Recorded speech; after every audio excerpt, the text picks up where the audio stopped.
Welcome, everybody. I'm so excited to be here today with the amazing Mark Anthony, JD Psychic Explorer. And I know that everybody knows Mark Anthony, but I'm still going to introduce him. Let me get you up here on the screen too, Mark. So, Mark Anthony, JD Psychic Explorer, also known as the Psychic Lawyer, is a fourth generation psychic medium who communicates with spirits. He's an Oxford educated attorney licensed to practice law in Florida, Washington, D.C., and before the U.S. Supreme Court. Mark travels to mystical locations in remote corners of the world to examine ancient mysteries and supernatural phenomena. Mark was named a notable graduate by Britain's Arthur Findlay College of Psychic Science. He's an honoree of Spiritual Awakening's International Circle of Honor, and he received the OMI Award for Best Psychic Medium by Om Times and iSpirit Media. He co-hosts The Psychic and the Doc, recently awarded Best Radio Show 2024 by Best Holistic Life magazine. Mark's latest book is The Afterlife Frequency, the scientific proof of spiritual contact and how that awareness will change your life. This book was submitted for a Pulitzer and has been endorsed by the world's top survival of consciousness and near-death experience scientists, recommended by film icon Shirley MacLaine, and designated as one of the top 16 books about belief in God by prettyprogressive.com.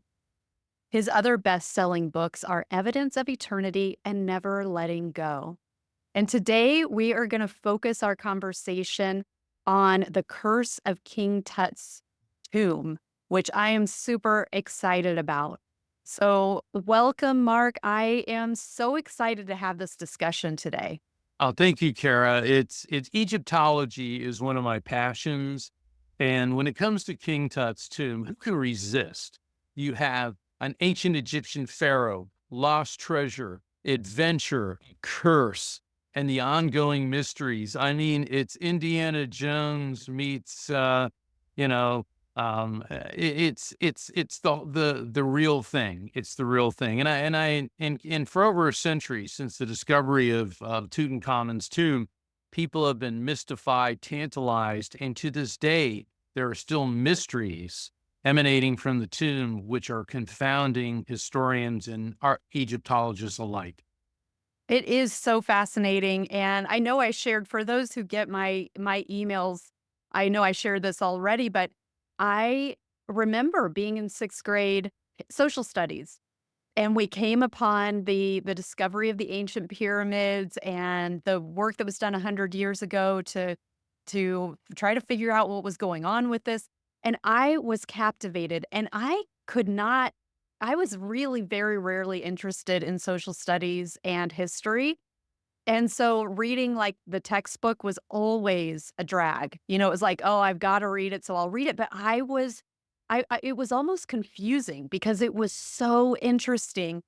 But there were so many, there were more questions than answers. Like there was nobody really knew what was going on, but there were all these like supernatural things that were happening with the explorers and so many things that I know you'll talk Sure. about. So when we were talking about it before our last recording, I was hooked. I was like, oh my goodness, what else do you know? So I'm so excited to talk about this.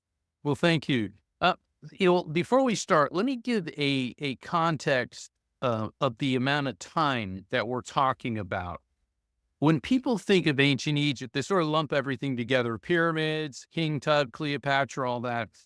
We're talking about an extremely ancient civilization. And I know the archaeologists and the geologists who've been working on the Giza Plateau. And the Giza Plateau is near Cairo. And that's where the Great Sphinx is and the pyramids are. And it according to Egyptologists, the Great Pyramid was constructed 2500 BC, which means 4,500 years ago. And it now appears that the Great Sphinx is much older than that. And the reason for this is there are erosion marks on the Great Sphinx consistent with rains from a tropical rainforest. We do know from geologic surveys and evidence that the Giza Plateau at one time was not part of the Sahara Desert, but rather a tropical rainforest.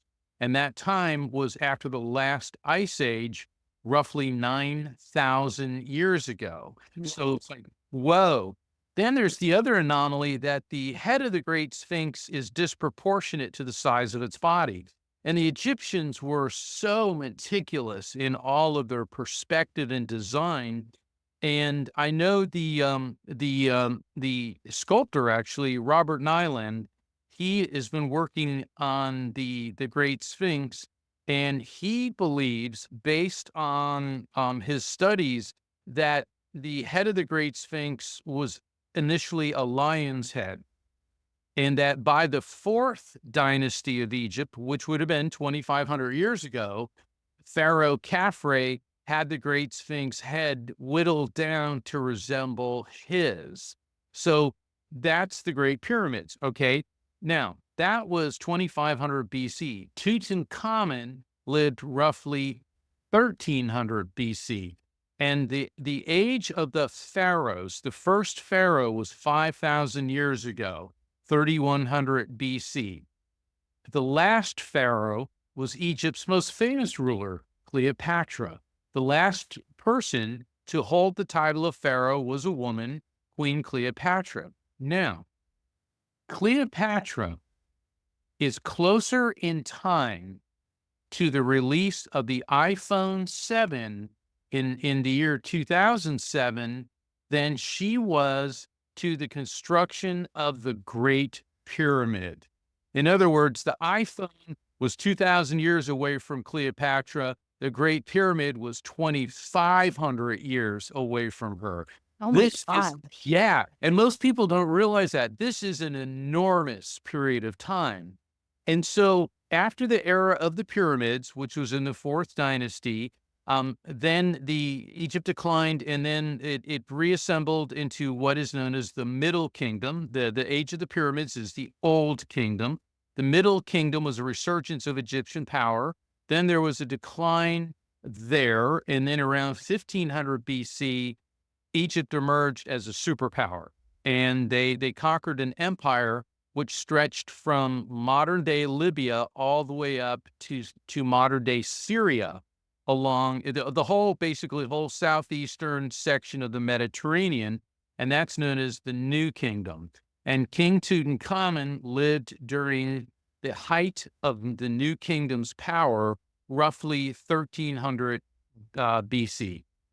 So I just wanted to give a bit of a context there because, people think like, Julius Caesar and Tutankhamun knew each other when there was 1,200 years between them. Well, and it is easy to lump, Yeah. ancient Egypt all together. It's really interesting that you bring up Cleopatra because what was her partner's name Mark again? Antony, Mark Antony.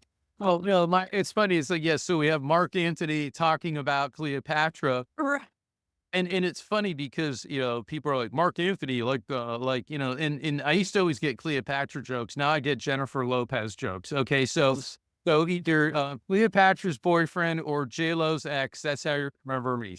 Oh my gosh, that's so funny.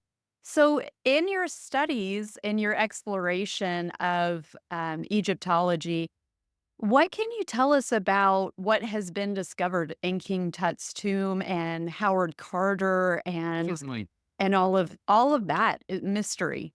Well, first off, the reason I explained the timeline is Tutankhamun had nothing to do with the pyramids. The Giza Plateau is 300 miles north of where Tutankhamun was buried in an area they call the Valley of the Kings. And to date, 63 tombs have been located in the Valley of the Kings. And, it was the New Kingdom. And what was really sad is that there's so much here to talk about, but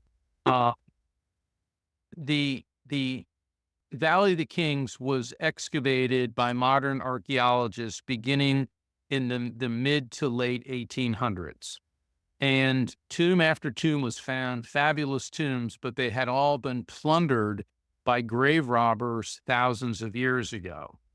And what happened, Kara, was archaeologists, in fact, one of my favorite guys of all time, his name was Sir Flinders Petrie. I love his name, Sir Flinders Petrie. And he started training a whole new generation of archaeologists to employ the scientific method, be very meticulous. And they kept finding a symbol. It's called a cartouche. And you'll see hieroglyphs, and then there's an oval shape around it. Whenever there was an oval shape around Egyptian symbols, that was the name of a king.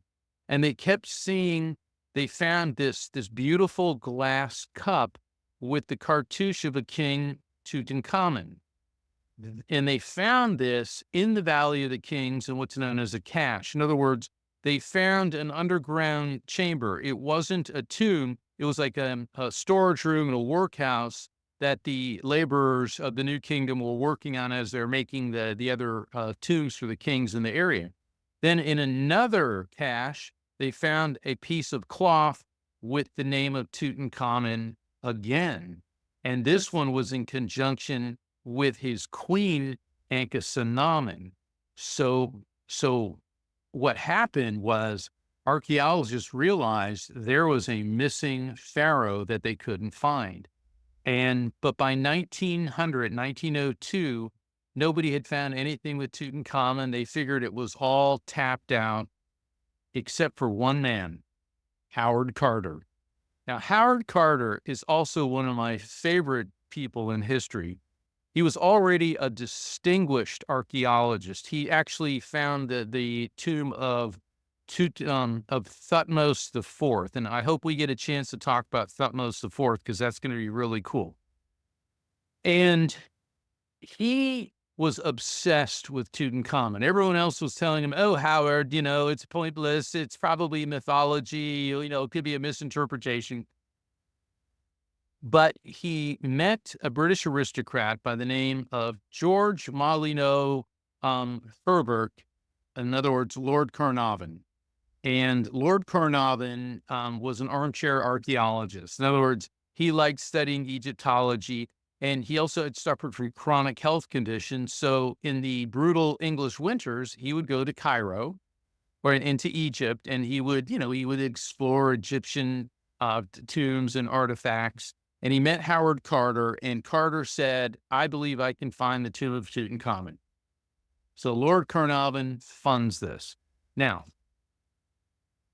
I wish we could get a show of hands. How many people here have seen Downton Abbey? Okay. Patty, you guys can, if you've got that react button, you can raise your hand there if you want to, but Now, I like period film pieces, and I love Downton Abbey. Lord Carnarvon lived in Highclere Castle, which is where Downton Abbey was filmed. Okay. So every time we see Downton Abbey, that's Highclere Castle in England. And all the scenes in Downton Abbey are filmed in Highclere Castle, except the ones involving the basement. Where the staff sits and they eat their breakfast and lunch. That was filmed at a TV studio. Why? Well, according to rumor, it's off limits because it houses the Carnarvon family's private Egyptian collection. And to this day, the 8th Earl of Carnarvon, Lord Carnarvon's great-great-grandson, still lives at Highclere Castle. So it's still within the Carnarvon family. Meanwhile, back in Egypt, Lord Carnarvon starts funding Howard Carter. And let me tell you something. An expedition of this magnitude was not cheap. You had at least 100 laborers. You had to have a foreman. Howard Carter was living in a nice house not far from the Valley of the Kings. It was expensive. But this is the heyday of the British Empire. And, he was a wealthy aristocrat. Then came the dreaded World War I. well, Yes. and can I ask a quick question? Yeah. So the pyramids at this time during this exploration, they're just dormant, or are there like local Egyptians who are using them, or are they just kind of out in the desert and nobody is interacting with them? Oh, well, the pyramids, archaeologists were studying them. there's Egyptologists who are interested in different aspects of Egyptology, and there's a group of Egyptologists who've always been working, since the last 150 years or so, at the Giza Plateau. Okay. But the Valley of the Kings is 300 miles south of that, and the Valley of the Kings, that was the New Kingdom. Okay, the pyramids were constructed at least 12 to 1300 years before Tutankhamun and 2,500 years before Cleopatra. Right, right, right. Okay. So at the Valley of the Kings, Carter is looking. He's got this huge team. World War I breaks out. They had to stop excavations for a while because the war was going on, and Egypt was one of the areas where battles were happening. Luckily, none of them happened near the pyramids or the Valley of the Kings. Long story short, it's now 1922. Lord Carnarvon's in financial difficulties because all the British aristocrats took a huge hit because of World War I. He's pulling funding. Carter begs him, one more season. And reluctantly, Lord Carnarvon agrees. Carter was not an easy man. At age 48, he was a confirmed bachelor, whatever that meant in 1922. A lot of speculation about his personal life, but he was a very quirky and eccentric genius. He had an obsessive personality. He was absolutely brilliant, but he never had a college degree. He started in Egypt as a teenager working on tombs and drawing. He was an artist, drawing pictures of tombs, learned how to read hieroglyphs, learned everything from on-the-job experience working with people like Sir Flinders Petrie and Theodore Davis and some of the greatest Egyptologists of all time. And he was rude and abrupt to people that he considered ignorant. He hated stupid questions. I mean, he was not easy to be around. And he lived in this house not far from the Valley of the Kings. And his staff, his Egyptian staff, they were used to him being short and rude and curt. And so it's November 4th, 1922. Carter knows he's running out of funds. The excavation season is coming to a close. And about 2 weeks before, he'd been at a bazaar in Cairo, and he bought this canary. And he had this golden cage and this little yellow canary, and he used to calm him down. He would sit there and listen to the canary chirp and sing to him. As an Egyptian staff liked it. And he named the canary Bulldog. And one of his Egyptian butlers said, "It is now the mascot of the expedition." And they started calling it the expedition of the golden bird. And he said, "Inshallah," which means Allah, God willing, this bird will bring us good luck and we will find a tomb filled with gold. So Carter gets up on November 4th, 1922, the bird's, singing to him, and he drives out to the Valley of the Kings to the expedition. Nobody's working. And that meant one of two things. Either somebody had been killed, maybe by a cobra bite, or they found something. And the foreman ran up to him and said, "You have to see this." There was a stone step in the sand, and they began to uncover it. And there was another step and another, and 16 steps led down to a passageway. Feverishly, the team cleared it away, and then they came to a doorway, and Carter's heart almost stopped. It was a perfectly sealed tomb that had never been found before in the Valley of the Kings because all the other tombs had been plundered, so all the doors had been flung open. And Carter was examining the cartouches. It was the name Tutankhamun. He knew it. He found it. Couldn't believe it. Meanwhile, according to legend, right about the same time, back at his house, his Egyptian staff heard this horrible shrieking sound and they ran into the parlor where the canary's golden cage was, and a cobra had gotten into the canary's cage and devoured the canary.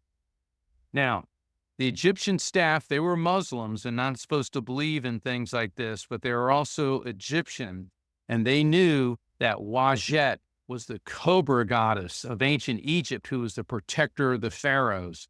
And this was a very evil omen. Wow. Oh my goodness.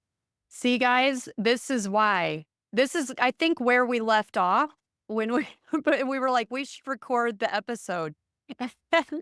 So we started talking about like psychic mediumship. Um, oh my goodness. So this was the first omen. This was the first omen. So so Howard Carter, 2 days later, sent a telegram to Lord Carnarvon, and let me read you what the telegram said. To Lord Carnarvon from Howard Carter, 6 November 1922. At last, had made wonderful discovery in Valley. A magnificent tomb with seals intact. Recovered same for your arrival. In other words, they covered up, they sealed up the tomb and hired armed guards to surround it. So back in those days, you didn't just hop on a plane, you had to take a ship. So Lord Carnarvon and his daughter, Lady Evelyn. Now, for the Downton Abbey fans, I think, Lady Mary, who was played by Michelle Dockery, everybody likes Lady Mary. She's tough and all that.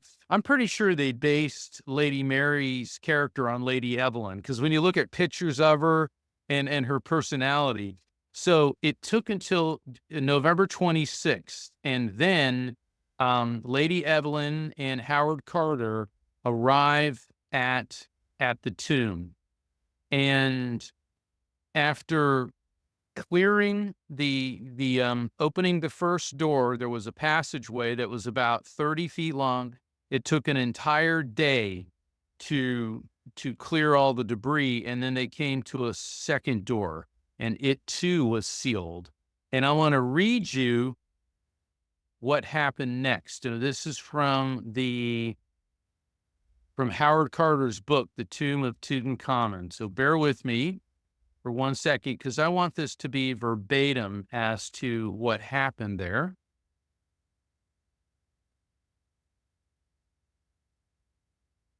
Carter made a small hole in the upper left corner of the doorway, and he inserted a candle to test the air. And what happened, Kara, is air from the tomb came out. Nobody had ever breathed this air for 32 centuries. And it oddly carried the light scent of oil and perfume. Wow. Then Carter described what happened next. For the moment, an eternity it must have seemed to the others standing by, I was struck dumb with amazement. And when Lord Carnarvon, unable to stand the suspense any longer, inquired anxiously, "Can you see anything?" It was all I could do to get out the words, "Wonderful things." Wow. Then Carnarvon and Lady Evelyn looked through the hole in the door, and they were flabbergasted. Everywhere was the glimmer of gold. They saw chariots, a throne, beds, furniture, jewelry, linens, model ships, alabaster lamps, game boards, chests, statues, food containers. They couldn't believe what they saw. So, to make things quicker, because when I give this lecture, normally it's a couple hours. Howard Carter assembled the team of the best Egyptologists, and he got the best photographer of the day, Harry Burton. Got them all there, and then they had to wait until February until the team arrived. And in the meantime, Lord Carnarvon was just loving all the publicity he was getting, and this became the biggest news story in the world. Reporters from everywhere flocked And Carter couldn't stand them and their stupid questions. He hated the way they were calling Tutankhamun King Tut. It was like, oh, abomination, you know. But see, Carnarvon loved the attention and he loved the media and he was real savvy with the media. And so until Lord Carnarvon, who was having some financial difficulties, sold the exclusive rights to the tomb story to the Times of London. And in a flash, he cut out all the other media outlets worldwide. Now the media was really ticked. But then came the lawsuits. In December of 1922, the Egyptian government was trying to seize possession of the tomb. And so now there's legal battles. The media's having a field day. They're all angry. But then they actually opened the tomb in February of 1923. And some fabulous things started coming out. Well, the reporters that were denied access, they found their angle. An unscrupulous reporter was interviewing everybody connected to Carter and found out the story about the cobra, the symbol of the Egyptian pharaohs, the protective goddess Wajet eating the tomb's mascot, the cobra. And so they printed a story that said in the tomb they found a plaque which read, "Death will slay with his wings whoever disturbs the rest of the pharaoh." Well, it's total fake news. Okay, that never happened until April, hold on. April 5th of 1923, Lord Carnarvon drops dead. Oh, wow. And he was in a hotel in Cairo and he had been shaving, and he cut a mosquito bite on his face and he got a blood infection and he died. And supposedly, at the same time in faraway Highclere Castle, his favorite dog let out a howl and collapsed dead. And when he died in Cairo, all the lights in Cairo went out and flickered for a few moments before they were able to come back on. So now the newspaper reporters, they were thrilled because, okay, the curse of the pharaoh has struck down the benefactor of the expedition. And look, when he died, even the lights in Cairo went out. But it gets even more intense because then there's the question, the victims of the curse. Lord Carnarvon's half-brothers, Mervyn Herbert and Aubrey Herbert, American tycoon George J. Gould, British industrialist Joe Wolfe, all died shortly after visiting the tomb. British Egyptologist Hugh Evelyn White, who worked on the tomb, died by suicide. He left a note which said, "I have succumbed to a curse." After visiting the tomb, Prince Ali Kamal of the Egyptian royal family, Prince Ali Kamal Fahmy Bey, was shot to death by his wife of 5 months at London's Savoy Hotel. Then Carter's personal secretary and the first person to enter the tomb behind him was found smothered to death at his London's Men Club in 1929. And then Bethel's father, Lord Westbury, plunged 7 floors to his death from his St. James apartment in London, where reportedly artifacts from the tomb were kept. He left an alleged suicide note which read, "I can't stand any more horrors." During his funeral, the hearse ran over and killed an 8-year-old boy. Oh my gosh. People were dying, but newspapers about Tut's curse were flying off the shelf. I mean, the stories just kept going on and on. And the thing is, by 1929, according to the UK Express, 22 people connected to Tutankhamun's tomb had died. Wow. Oh my goodness. Now, can I ask one clarifying question real quick? So when you said the media got upset and they reported this because they found out about the cobra and then they reported that there was the warning in the Yes, tomb, but that was fake news. So those but what's fake news. Yeah, there they was made it no up. warning? There was no warning.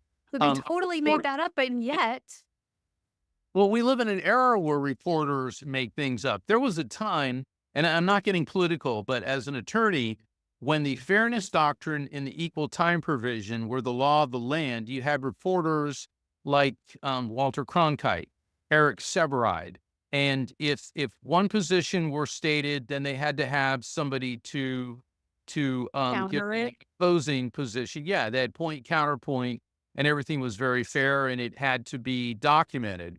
But what happened here was all the reporters were cut out of the stories. I mean, they could take pictures of things being taken out of the tomb, but they weren't allowed to interview Carter or Lord Carnarvon, or Carnarvon wasn't around very long, but Lady Evelyn was, and some of the other archaeologists working on the tomb. So they were cut out of it entirely, and they were furious. They were furious, and so they made up the curse of the tomb because they heard about the cobra eating the mascot of the tomb. And then when Lord Carnarvon dies unexpectedly, it's like, okay, But now, it is really interesting how it was like they made that up, and yet it yet seemed it, like there was a curse.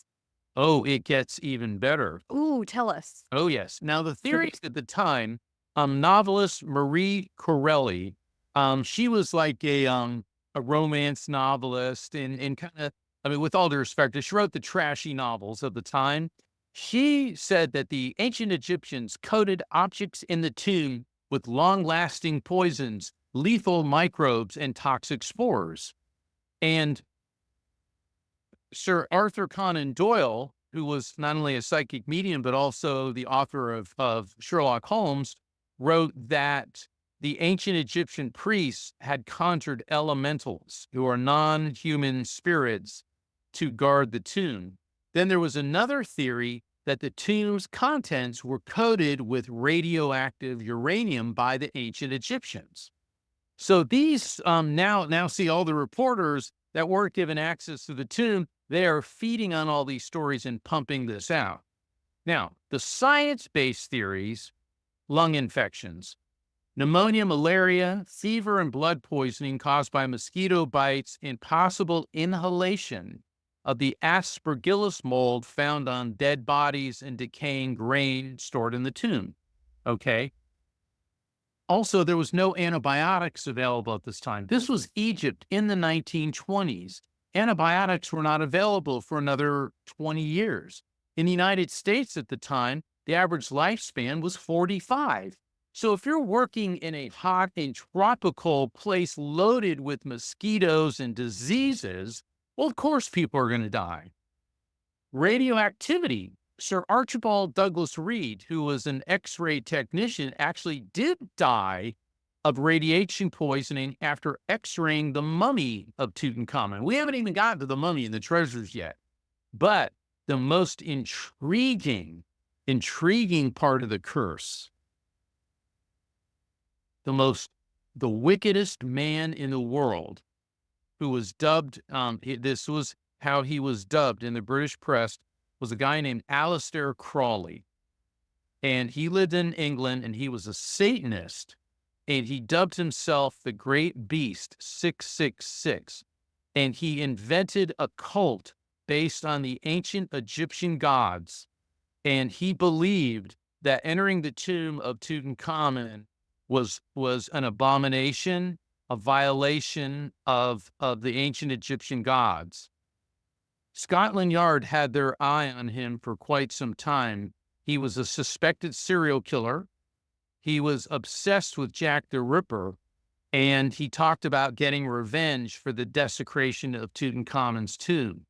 6 of the people who died after entering the tomb are linked to Alistair Crawley, and that includes Prince Ali Kamel Fahmy Bey. Even though the prince was shot by his wife of 5 months, well, she'd been a prostitute. And I'm sure the Egyptian king and queen were thrilled when their son brought home a British prostitute that, he met in London. But the prostitute had supposedly been sexually involved with Alistair Crawley, and he had this Svengali-like manipulative abilities, and he got her to murder him in London. Then Audrey Herbert, who was the half-brother of Lord Carnarvon, had just returned from Egypt with blood poisoning, and the surgery went wrong. And the recently acquitted wife of Prince Ali Camille, she was actually acquitted by a jury in London, is suspected in tampering with his medical treatment. Then Captain Richard Bethel, who was Carter's personal secretary, was smothered at his London's men's club, where Crawley was a member. Crawley was also known to play both sides of the fence sexually. He was a bisexual philanderer and a known drug user and possible schizophrenic. Lord Westbury, Captain Bethel's father, who fell out of a 7th-floor apartment and left a suicide note, Crawley was seen in the area, and it's believed that he actually threw Lord Westbury out the window. Edgar Steele, who handled tomb artifacts for the British Museum, died after complications from minor surgery. Crawley suspected of interfering with his medical treatment. And then Sir Ernest Wallace Budge, Carter's friend who had some of the artifacts from the tomb, was found dead in bed. And both Budge and Crawley were associates in the London occult scene. So now we have a serial killer on top of these diseases and the so-called curse of the tomb. So 6 people out of the 22 that died under mysterious circumstances are possibly linked to a serial killer. Wow. Oh my gosh, it just keeps getting more layered and creepier. It really does. It really does. Oh my goodness. Is Crawley, I'm trying to remember, does that name have something to do with Downton Abbey as well? Or was there Crawley? Oh, well, no, there was somebody with a name like that. And then if you're familiar with the Beatles Sergeant Pepper's cover, the iconic, where the 4 Beatles there and there's all these people, Crawley's picture's on the top row on the left side. No. Oh my gosh. Yeah, I remember Paul McCartney saying, everyone said the Rolling Stones were the bad guys and we're the good guys. He said, we're just as bad as they were. Oh my. I'm not saying that the Beatles were involved with Satanism. It's just that Crawley has been a figure in the occult and mysticism scene in England, but certainly very, very negative. And anyway, I just thought I'd bring that up. But Wow, that's wild. So what can you tell us about like the mummy and the artifacts? So you kind of said we haven't even gotten to that part yet. we haven't even gotten. So despite the tragedy of Lord Carnarvon dying, Howard Carter pressed forward, and he didn't believe in superstitious tummy rot, as he said to the to the media. And there were 5 chambers in the tomb, what they call the antechamber, the annex, the burial chamber, and the treasury. And eventually they got into the burial chamber, and they found there was 5 shrines, the wooden and these wooden structures, like big wooden boxes, over the sarcophagus. And according to Howard Carter, this was the most challenging and difficult thing because they got in and they had less than a foot worth of headroom, and they had to very gingerly take these things apart. So they take the 5 shrines down, and then they get to this giant quartz sarcophagus. And so and the cover of it was immensely heavy, and they had to develop these elaborate pulleys and winches to pull it off. Then they see a coffin inside, and when they tried to lift the coffin out, it was like over 400 pounds. I'm like, well, what's up with that? And so they had to be very careful, and they opened up that coffin, and there was another coffin in there. And then they opened up that coffin, and then there was another coffin in there. But when they saw that coffin, they were like, oh, dear God. It was solid gold. Oh my God. The innermost coffin was 243 pounds of solid gold. It is so absolutely beautiful. It's one of the most amazing works of art in the world. And then when they opened that, they saw the mummy, but this linen all over it, and they gingerly removed the linen, and then it was like, oh my God. And there on the mummy was the iconic gold death mask of Tutankhamun, which is over 25 pounds of solid gold.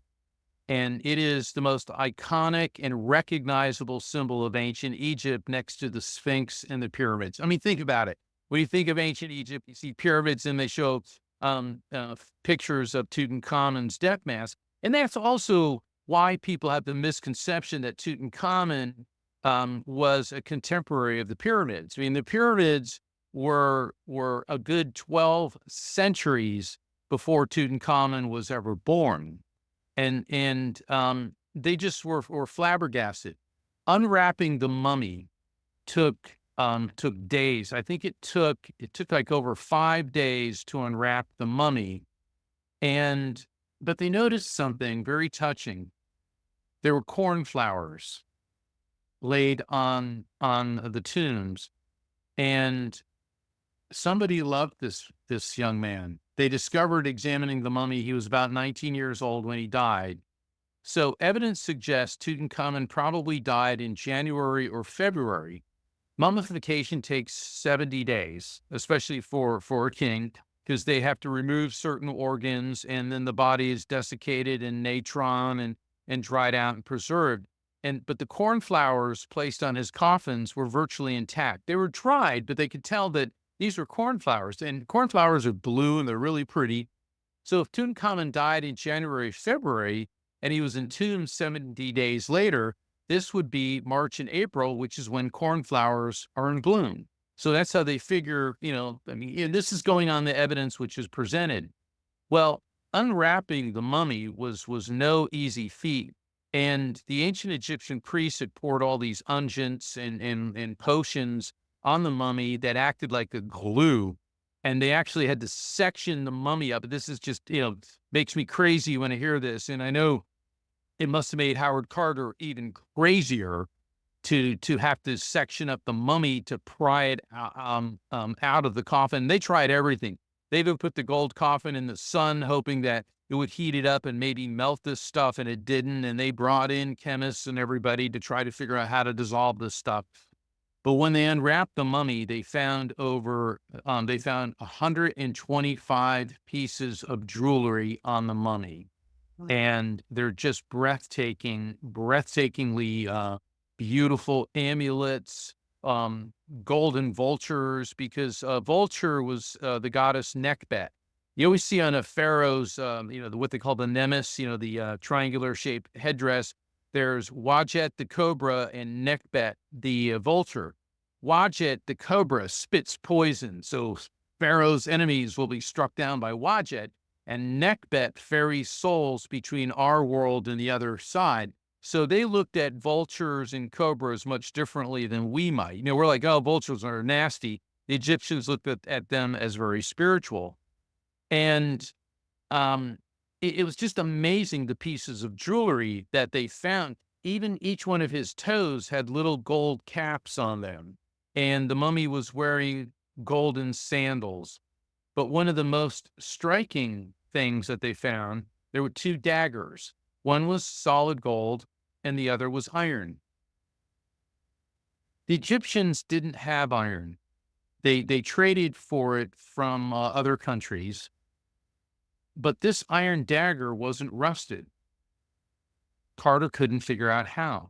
Nobody could. Until 2022. The dagger was subjected to metallurgical analysis. Okay, we're talking 2 years ago. And this iron had high amounts of cadmium, nickel, and troilite. And this type of iron is not found on Earth. It only comes from meteorites. Wow. So it gets even better. Okay. So an ancient document was found in this city called Amarna, which was in ancient Egypt, describing a dagger given to Tutankhamun's grandfather as a wedding present. And it was an iron dagger which matches the description of the one found on his mummy. Now, I know a lot of people, oh, Tutankhamun's an alien. No, think about it. In the king of the Mitanni would be in what is now Iraq. A chunk of iron from heaven falls and hits the earth. It's a gift from the gods. And anything made from that would be a gift fit for a pharaoh. So what better wedding present for a pharaoh than an iron dagger made from the metals of the gods? Wow. It does bring up, and I don't want to take you off track, but when you talk about this, being non-earthly material that has come and landed from for the gods, from the gods, um, it does make me think of the pharaohs that the ones with the elongated skulls, but King Tut was not one of those, And right? there are artistic depictions of him like that and of his sisters. Let me tell you, in my regular lecture on this, I get into his dynasty because that's a whole nother thing. And I know there's a lot of people saying, well, they're aliens. It's like, no, they weren't. Um, that era in history is called the Amarna era, and Tutankhamun's father was the most unusual pharaoh in Egyptian history because, for whatever reason, he decided to believe in one god, which was an aspect of the sun that he called the Aten, the disk of the sun. And of course, the Aten only could talk to him and his family. And his depictions of his father, who was Akhenaten, which means the joy of the sun, they had these elongated heads and all this. It is believed that we found his mummy and he doesn't have an elongated head, neither do his daughters or Tutankhamun's. We're not sure why, but this was an artistic expression. And like Akhenaten is pictured with like female type breasts and large hips and a very female like physique, whereas pharaohs are always the He-Man, D-shaped muscle guys. Akhenaten and Tutankhamun was also depicted that way from statues found in his tomb. And the question is, why would a pharaoh want himself depicted like that? And there's all types of theories. And examining Tutankhamun's family, the mummies that we have recovered, it appears that, you got to realize that pharaohs were considered gods on earth, and gods could only marry gods. So they were marrying their sisters, their first cousins, and Tutankhamun was the byproduct of generations of inbreeding. Examination of his mummy shows all types of genetic defects. It appears he had clubfoot, scoliosis, Kohler's disease, and a vascular bone necrosis causing poor blood supply. Klinefelter syndrome, it's a genetic condition of males who have an extra X chromosome, which could account for the highly feminine characteristics. Evidence he suffered from pneumonia and malaria. He had the gene for sickle cell anemia in his body. He suffered from Froelich syndrome, which is an endocrine disorder that affects males caused by lesions in the hypothalamus. And he had a severe bone fracture of his left leg. And that may be what caused his death because there were no signs of healing. So it looks like there was a bone fracture which could have led to blood poisoning, and that how he died. And so he inherited all these conditions, or a lot of them, and his father appears to have had these as well. It also appears that temporal lobe epilepsy ran in this family. And temporal lobe epilepsy is when you see bright lights, it will spark hallucinations, oftentimes of a religious nature. So we have his father who believes the sun is the one God that only talks to him. Okay. And you start putting the pieces together here and you're starting to see this. And I know I'm getting ahead of myself and I don't want to get too off track on that, but there was a lot that led up to Tutankhamun. So I'll stop here and wait for your next question. Yeah, well, and that plays into it as well because didn't his father's belief in one god, which was controversial at the Oh, time. very, very. Did that play into Tutankhamun? Am I saying that right? I Yeah, always yeah, should. comments. Yeah, you got it. Um, into him becoming the pharaoh, and wasn't there something to do with the grandfather as well in there too? Oh, yeah. Okay. Do you want to take it in this direction? We don't have to if there's better stuff that we're gonna like. But I Well, found that interesting. it's all really good stuff. Let me go back in time to Tutankhamun's great grandfather. He was a young Egyptian prince he- who was not in line for the throne, and he was visiting the Great Sphinx. Okay. Now, the Great Sphinx was ancient by this time, and the Sphinx was buried up to its neck in the sand. And according to legend, he had some type of either fell asleep, went unconscious, and had some type of vision that the Sphinx came to him in the form of the sun god and said, "If you remove the sand from my body, I will grant you the throne of Egypt." So this prince brought in presumably slaves, and they cleared away all the sand from the great Sphinx. And within 6 months, he becomes Pharaoh. Now, how did that happen? He wasn't even in line for the throne. And that meant his older brother and maybe other people had to die for this to happen. And he emerges as Pharaoh Thutmose the fourth. Interestingly enough, it was Howard Carter who discovered the tomb of Thutmose the fourth. Okay, so yeah, all this. All right, so Thutmose the fourth, if he had temporal lobe epilepsy, could that have triggered this vision where the Sphinx in the form of the god of the sun comes and talks to him? He called it a dream. Well, between the paws of the great Sphinx, there's this what's called a stele. It's a huge stone tablet which was erected by Thutmose. Okay, now remember, the Sphinx is several thousand years old by this time, and Thutmose has the stele erected, which tells the story of him having this dream, which the Sphinx says, "I'll make you Pharaoh if you basically clean the sand away from me." Okay, well, this particular Pharaoh became obsessed with dreams and dream interpretation. And he had a grand vizier. Okay, so he erects this stele that tells about the dream. We all know the biblical story of the prophet Joseph, or maybe, some people don't, but the prophet Joseph, he was a Hebrew and he was sold into slavery by his brothers. Okay. And he was brought to Egypt, and he was working for Lord Potiphar, and supposedly Lord Potiphar's wife tried to seduce him. He ends up in prison. All right. And in prison, he begins interpreting dreams of other inmates, some of which were the Pharaoh's servants. Meanwhile, the Pharaoh of Egypt is plagued with these dreams, a reoccurring dream where 7 hefty cows emerge from the Nile River only to be devoured by 7 scrawny cows. 7 plump ears of corn emerge to be devoured by 7 scrawny ears of corn. And none of the mystics or priests of Egypt could interpret this.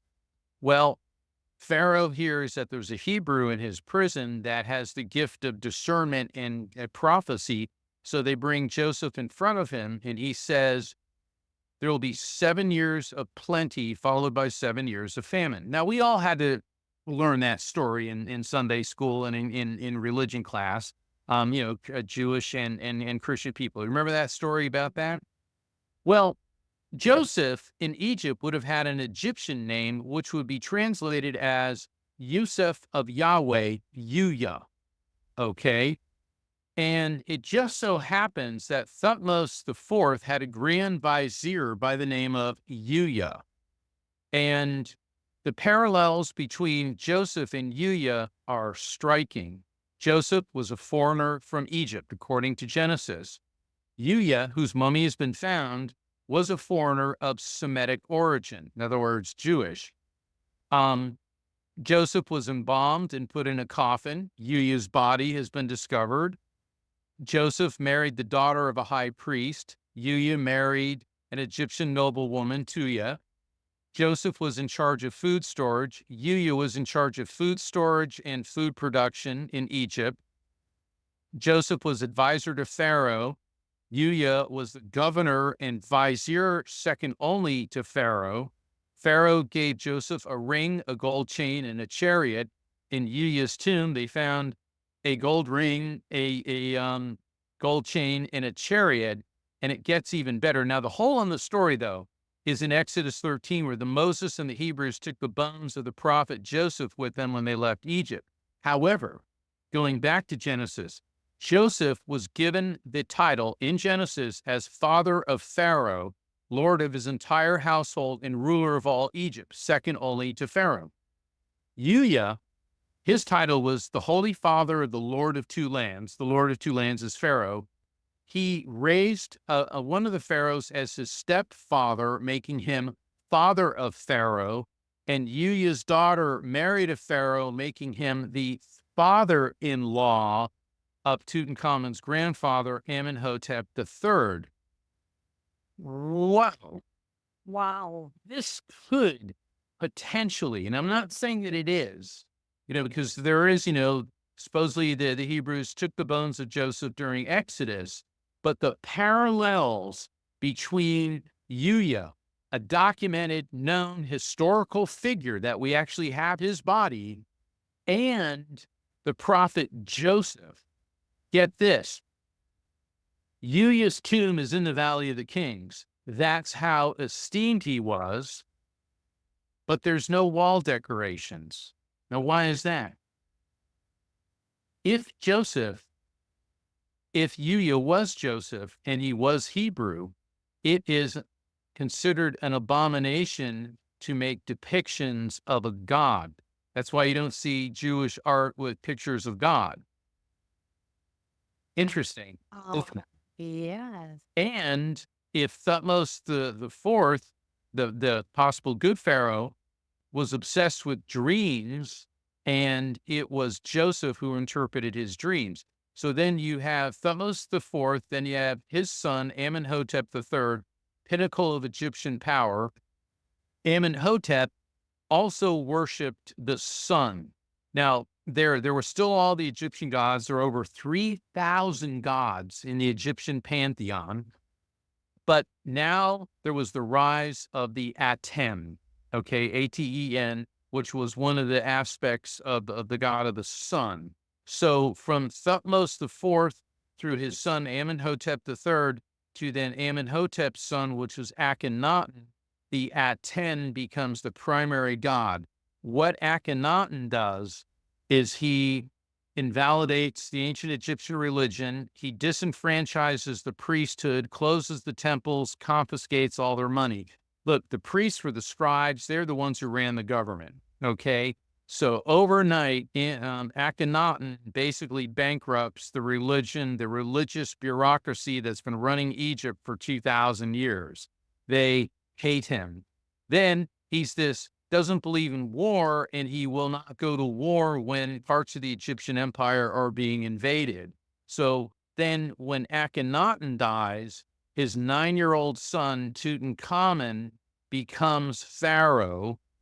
And the first thing he does is restore the ancient religion to full power and starts waging war. Now, really, a 9-year-old boy, Right. 9-year-old boy. And it just so happens that the Grand Vizier of Tutankhamun was, his name was A-Y, and he just happened to be the high priest of the ancient religion. He was like this. All right, so now the pieces start adding up, and Tutankhamun is married to his half-sister, Ankhesenamun. She was a couple years older than him. And then he mysteriously dies at age 19. And it appears that this fracture in his left leg was the cause of death. Strangely, his mummy had no heart. The Egyptians believed that the heart was the most important organ. They would remove it, especially wrap it up and put it back in. Other organs, they would put in what's known as canopic jars, these beautiful alabaster jars.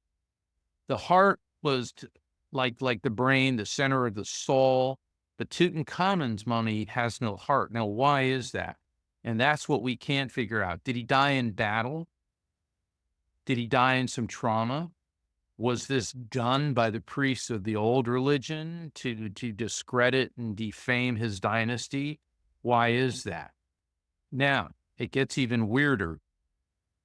Tutankhamun's widow, Ankhesenamun, here she is, maybe 22, 23 years old.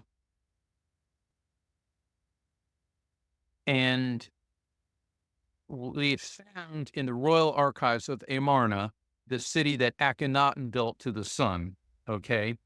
The royal archives. We have copies of letters she wrote to the king of the Hittites.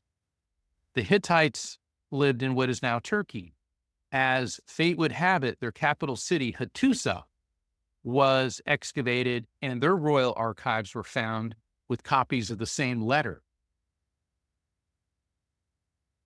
A queen of Egypt wrote to the king of the Hittites and said, "My husband has died, I have no son. Send me one of your sons that he will become my husband and king of Egypt." The king of the Hittites basically writes back, "Yeah, I don't believe it." She writes again, "Why would I say something of such shame to you? My husband has died, I have no son. I will not take a subject as my husband. I am afraid." I am afraid? A queen of Egypt? Afraid of what? Well, not long after this, the Grand Vizier, old enough to be her grandfather, marries her, a subject. He was her subject. He becomes Pharaoh. She disappears from history. No tomb, even in Ai's tomb. And he only reigned for about 4 years, but he had this big, elaborate tomb. Oh, by the way, Tutankhamun's tomb was the smallest in the Valley of the Kings. Ai's tomb is much, much bigger. He mentions his other 2 wives in his tomb, but not Ankhesenamun. She disappears. Wow. Then, in Tutankhamun's tomb, 2 fetuses, 2 mummified fetuses were found. Both little girls, one died in gestation, one shortly after childbirth.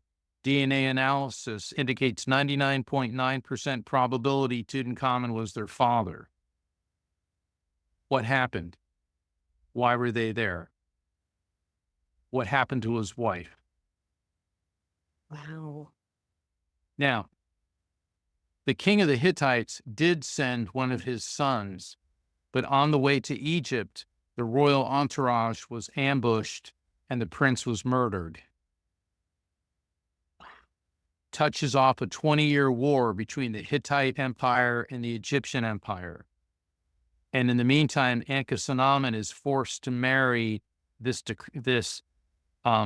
Grand Vizier, old enough to be her grandfather. And then after 4 years, he dies, and his successor was a general, Horemheb. And the first thing Horemheb did is have the city Akhenaten built, the city of the sun, where we found the royal archives, razed to the ground. He has the memories of Akhenaten, Tutankhamun, and obliterated. Why? Wow. Oh my goodness. It is so multi-layered and messy and provocative. It really is, and I realize, we're covering a lot here today, and I'm just giving you a taste of the information that's out there. On the flip side of the coin, let's do something happy for a moment. The discovery of Tutankhamun's tomb changed everything. The whole Art Deco movement was influenced by Tutankhamun. Oh, no way. And this right here is a piece of artwork that I found at an antique store from the Art Deco movement. As you can see, it's an Egyptian woman. This was made in France by a company called Van Teens, and it's an incense burner, incense holder. And as you can see, she's the Egyptian, but also you get the beautiful Art Deco lines. Look at the Chrysler Building in New York City. That was influenced by Egyptian design. If you go to the Art Deco district of South Beach, Miami, and I recommend, go there. It is so beautiful. In fact, if you go to I think it's the public library or the town hall, they have walking tours. It costs like $4 or $5 a person, and they have a docent will take you through the Art Deco district, and you will see the profound Egyptian influence. It affected artwork. It affected movies, The Mummy with Boris Karloff. It affected jewelry design, everything. The whole flapper era, the 1920s, you see the women's costumes. Those were all influenced by artwork discovered in the tomb of Tutankhamun. So, what's really fascinating is it appears to me, and my theory is that Tutankhamun was murdered, is that he was very physically ill. He was sickly. This is not the type of pharaoh that the military wanted to follow. The priesthood of the ancient religion hated him, hated his family. They were sick of them. They wanted him out of the way. Perhaps a convenient accident, maybe a chariot accident. I mean, come on. What teenage pharaoh could resist riding in this most souped up period of the day? And 6 chariots were found in Tutankhamen's tomb. 2 of them were solid gold, and the others were they could use for daily living or war. And in the circumstances in the wake of his death, his entire dynasty disappears. His wife disappears. The Grand Vizier becomes her husband, and then he's wiped out of the way by Horemheb. Now, was Horemheb trying to cover his tracks? Was he complicit in the conspiracy? One we may never know. But the Egyptians did believe that to speak the name of the dead is to make him live again. Now, who remembers the names I and Horemheb, the very possible conspirators? But the name Tutankhamun lives on throughout the centuries, and perhaps he has attained the immortality so desired by the Egyptians. And in that sense, justice has been done. Oh, that's fantastic. Mark, that's amazing. Thank you so much. I am just blown away, and I've learned so much. I had no idea. And a lot of people who are interested in psychic work and spiritual work feel a connection with ancient Egypt and so forth. So thank you so much. As we wrap up here, tell people what's coming down the pipeline for you. How can people get more, Mark? Well, I every Thursday I have a live stream show. It's called The Psychic and the Doc. My co-host is Dr. Pat Basili. She's been the host of the Dr. Pat Show for over 20 years, and she founded the Transformation Network. And people can call in. I do many readings in conjunction with Dr. Pat. Helps people understand the full impact. It's a very healing. It's a fun show too. We get some great guests on. And that's every Thursday at 4 p.m. Pacific, 7 p.m. Eastern, all times in between. But to find out about everything I'm doing, because my 2025 schedule, I'm going to be at the Sedona Ascension Retreat. And if you go to my website, if you want to go there, it'll show you how to get a 10% discount on tickets. But I'm going to be speaking there. I'm going to be speaking at the New Living Expo, at the Edgar Cayce Association, at the International Association for Near-Death Studies, their 50th anniversary in Chicago in September. And I'm scheduled also, I believe, in September at the Omega Institute. So I have a whole U.S. tour coming up, and other dates are being added. So I invite everyone to visit my website and kindly sign up for my newsletter. And that'll keep you up to date on everything I'm doing, how to find out about readings with me. And I do lectures, not just on ancient mysteries, but also the science of spirit communication, healing grief with help from the other side, and many other topics as well. And when I do my presentations, are normally accompanied by very colorful PowerPoint presentations. But Kara, I want to thank you for letting me share one of my passions with your audience, and for everyone who's tuned in. And everybody listening to this or watching this later, thank you so very much for tuning in. Thank you so much, Mark. This has just been amazing. And I will very likely see you at the Ascension Retreat again in Sedona in March. So um, thank you so much. Thank you, everybody, for joining live and via the recording. And I'll see you next time. Many blessings, everybody. Bye.